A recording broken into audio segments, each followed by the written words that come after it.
কি হচ্ছে? লোকেরা বলে হায়াত বাড়ে, হায়াত তো বাড়ে না। হায়াত কি হয়?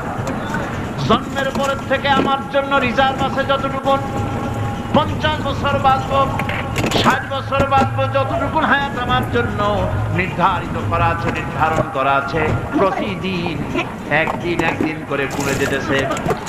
এজন্য আমি বলি, আমার বাড়িতে যে ঘড়িটা আছে, এই ঘড়িটা বেলা 1টার সময় ঢং করে একটা আওয়াজ দেয়, শ্রোতাকে শুনিয়ে দেয়, বাড়িওয়ালা তোমার জীবনের মূল্যবান হায়াত থেকে 1 ঘন্টা কমায়া দিলাম।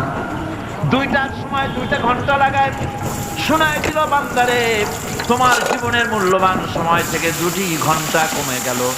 এমনি করে দিন গেল, মাস গেল, বছর গেল, আমাদের হুঁশ হলো না।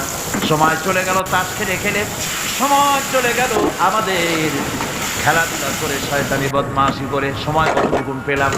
কে